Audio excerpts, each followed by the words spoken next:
That's the main purpose of the tribulation, to bring the nation of Israel to a saving knowledge of Jesus Christ, because Jesus is not coming back until the Jews receive him as the Messiah. So the rapture is when Jesus comes back for his bride, the church, whereas the second coming is when Jesus comes back for Israel, his chosen people. They are two different events that happen at two different times for two different purposes. Now, listen to me, because this is very important. Knowing what each event is helps you to understand the difference between the two. You see, both events involve Jesus coming back, but the truth is Jesus comes back at two different times for two different reasons. He comes back the first time for his bride, the church, in order to take us to the place that he's prepared for us in heaven. But he doesn't come to the earth. Instead, we meet him in the air. So technically, it's not the Parousia. The Parousia is what we refer to as the second coming. The Parousia is defined as the return of Jesus Christ to the earth at the last judgment. But you see, when Jesus comes back for the bride, he doesn't come back to the earth.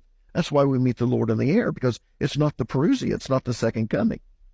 He comes back the second time for Israel, his chosen people, in order to save them from annihilation and to set up his kingdom on the earth. So he comes back to the earth, and all the promises that he's made to Israel throughout the Old Testament are going to be fulfilled. In fact, that's one of the main purposes of the millennium. It's to fulfill the covenant promises that God has made to Israel. So these are two different events at two different times. Now, once you understand this, it becomes pretty easy to distinguish between the two as you're reading through the Bible.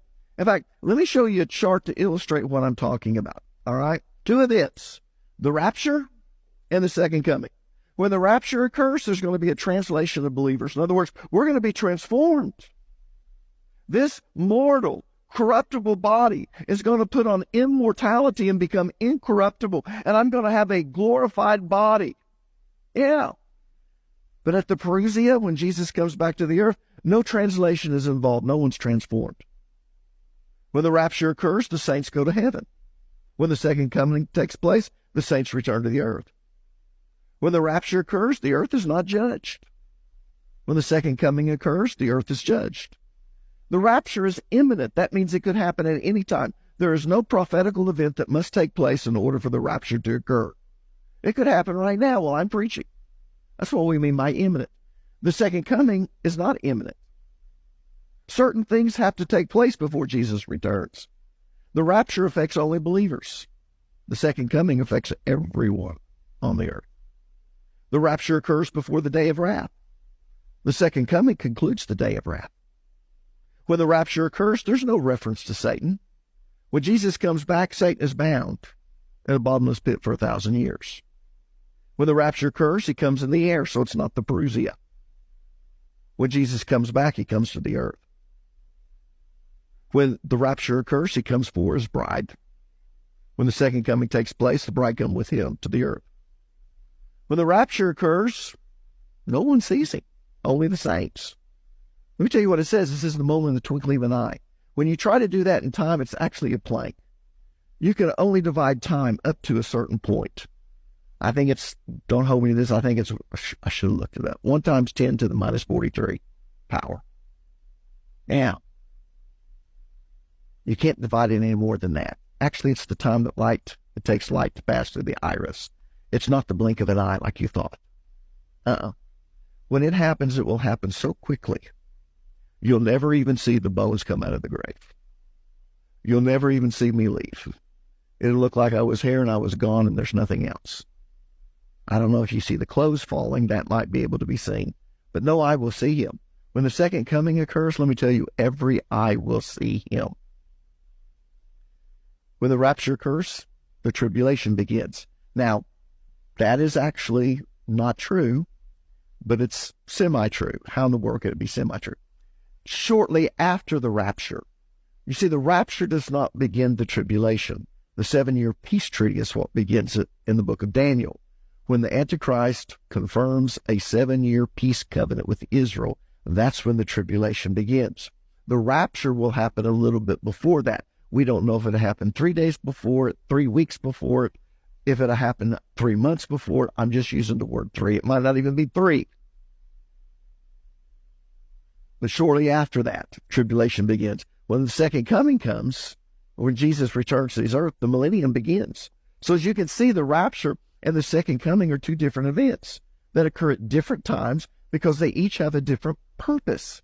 Now, if you don't understand this, you'll end up confusing scriptures that talk about the rapture with scriptures that talk about the second coming and vice versa.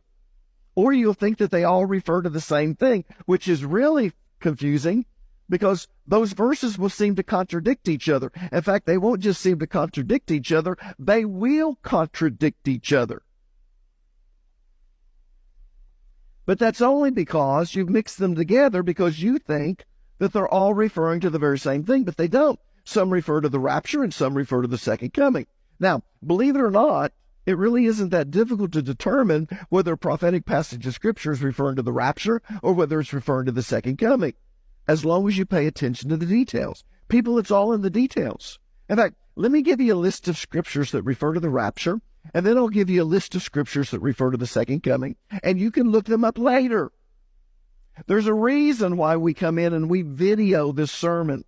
The reason we do that is because you can go back later and you can watch all the way through or even scroll all the way through till you get to this point. Then you can put it on pause and you can write all of these scriptures down. I guess there's no reason to do that. You can take your phone and you can take a picture.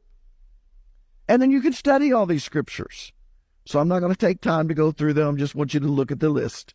All right? But I want you to notice as you go through this list on your own time that it's really easy to see which ones refer to the rapture and which ones refer to the second coming. So here's a list of scriptures that refer to each one. In the rapture, John chapter 14, verses 1 through 3, 1 Corinthians 15, 1 through 53. 1 Thessalonians chapter 4, verses 13 through 18, Romans chapter 8, verse number 19, 1 Corinthians chapter 1, verses 7 through 8, and you go on right down the list. To the second coming, Daniel chapter 2, verses 44 through 45, Daniel chapter 7, Daniel chapter 12, Zechariah chapter 14, Matthew chapter 13, Matthew chapter 24, and you go right down the list. Now listen to me. If you mingle these scriptures together as if they refer to the very same event, they will contradict each other. Yeah. Because they do not refer to the same event. Let me give you an example. When the rapture occurs, Jesus is going to come as a thief in the night. When the second coming occurs, every eye will see him. You read this and you read that and you go, well, that just contradicts each other. Well, the reason it does is because they're two separate events. When you read the scriptures about the rapture, it's imminent. It could happen at any moment. You need to be waiting and watching. When you read about the second coming, it won't happen until these things take place. So these scriptures will seem to contradict each other if you mix them together. But when you understand the difference, it makes all the sense in the world.